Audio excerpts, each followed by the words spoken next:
था वो ब्याज के साथ वसूल कर लिया। अब तुम ही बताओ कि जिस बच्चे ने चोरी से मां का दूध तक नहीं पिया, उस पर लाखों के फ्रॉड का इल्जाम लगा दिया गया। बाबूजी, आपने कोर्ट में अपील की?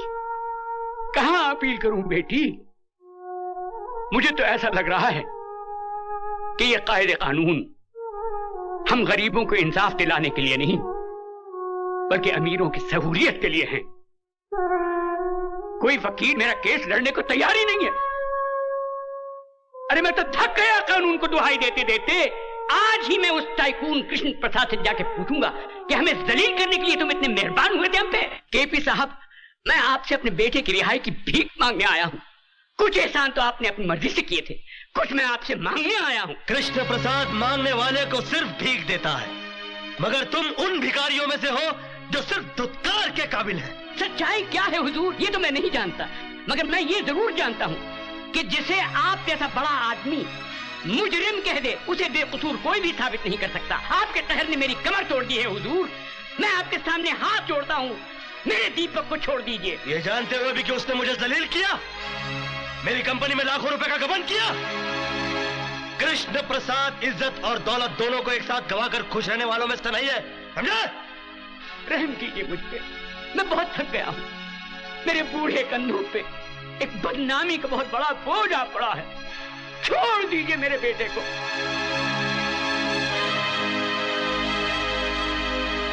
ठीक है, मैं तुम्हारे बेटे को छोड़ देता हूं, तुम अपनी बहू को मेरे पास भेज दो। कृष्ण प्रसाद,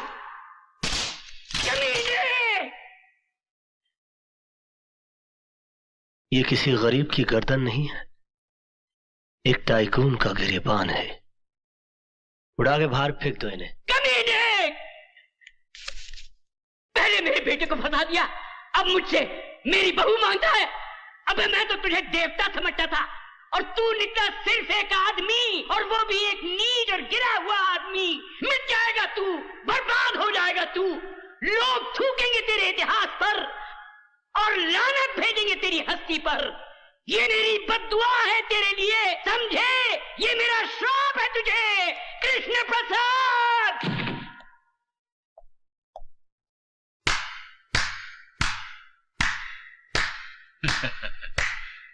वाह कृष्ण प्रसाद, वाह वाह वाह वाह। आज मुझे पहली मर्तबा पता चला कि इतने बड़े महल में रहने वाला शख्स इतना छोटा भी हो सकता है। अरे जिस मोहब्बत को तो अपनी मोहब्बत के बल से हासिल ना कर सका, उस मोहब्बत को अपनी कायरता छल कपट से हासिल करना चाहता है। आज मुझे पता चला कि तेरे इस मासूम और भोले चेहरे के पीछे एक शैतान, एक भेड़िया रहता है। मास्टर, चिल्ला मत। तू मोहब्बत में मिटा जरूर है, मगर मोहब्बत के फलसफे को नहीं समझा। तू बहुत ऊंचा फलसफा है, और मैं यहां तेरी शरारतों को रफू करने आया था। तेरी बदतमीजियों को रफू नहीं कर सकता मैं जा रहा हूं। अरे जा, मुझे किसी की जरूरत नहीं है। अरे जब मैंने अपने दिल में रहने वालों के जाने का अफसोस नहीं किया, तो घर से जाने वालों की परवाह क्या करूंगा। मास्टर, तो सिर्फ बातों की चिंदियां रफू कर सकता है, दिलों के चिथड़ों को नहीं। चल जा, कोई जरूरत नहीं है मुझे किसी की।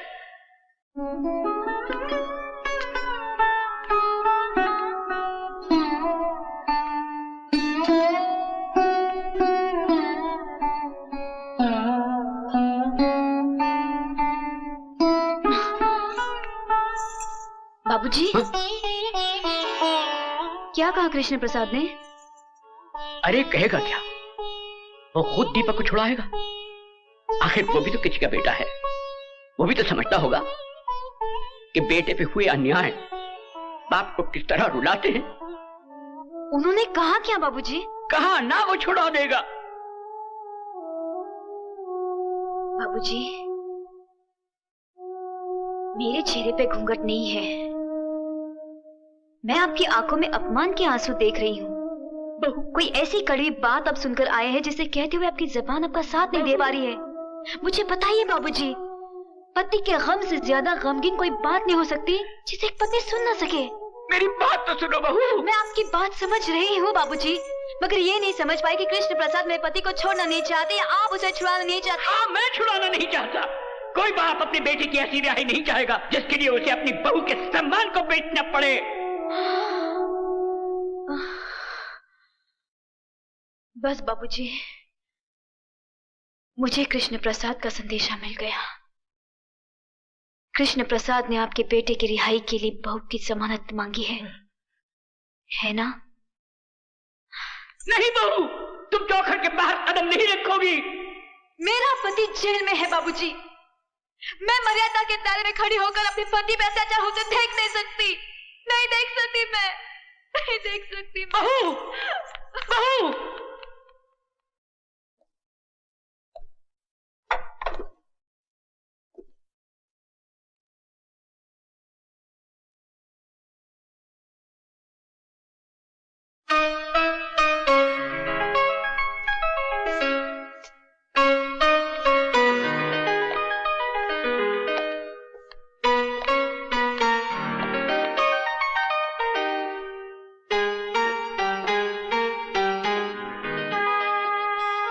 मैं आ गई हूं केपी साहब,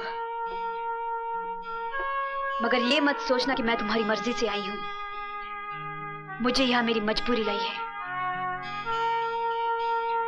पति पत्नी के लिए भगवान होता है और मैं अपने पति के लिए कोई भी कुर्बानी देने के लिए तैयार हूं। बोलो, उन्हें छोड़ने का क्या लोगे? बोलो, जवाब दो। तुम्हारा ईमान धर्म तो बिजनेस है ना? बोलो, क्या उतारूं? कंगन, ये मंगलसूत्र, या फिर ये?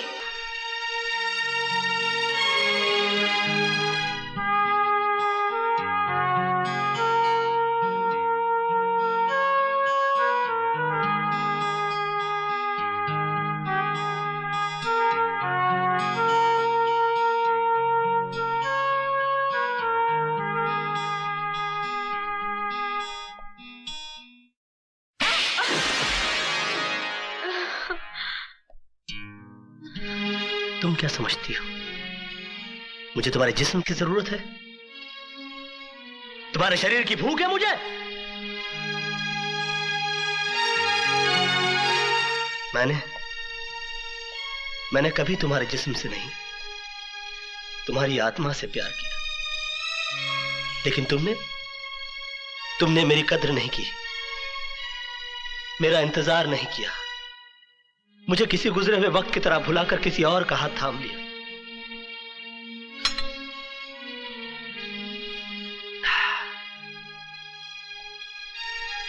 प्यार हम दोनों ने किया, मगर तड़पना सिर्फ मेरे नसीब में आया।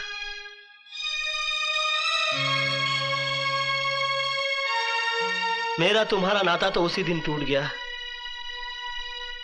जिस दिन तुम्हारी शादी हुई। मैं उस दिन तुम्हारे घर अपनी मोहब्बत का इजहार करने नहीं गया था, अपने दर्द, अपनी तड़प का हिसाब मांगने के लिए नहीं गया था, बल्कि उस रात पार्टी में हुई इस गलती की माफी मांगने के लिए गया था जो तुम्हारे जुदाई, तुम्हारे सोग में चोट खाए मेरे दिल के हाथों हो गई। लेकिन तुमने मेरे जज्बात को नहीं समझा, मुझे कोई गिरा हुआ या घटिया आदमी समझकर धिक्कार दिया। मैंने तुम्हारे साथ जो भी किया वो बदला लेने के लिए नहीं किया, बल्कि तुम्हें इस बात का एहसास दिलाने के लिए किया कि तुम जो सोच रहे हो वैसा नहीं है। मेरे मन में कोई खोट, कोई पाप नहीं है।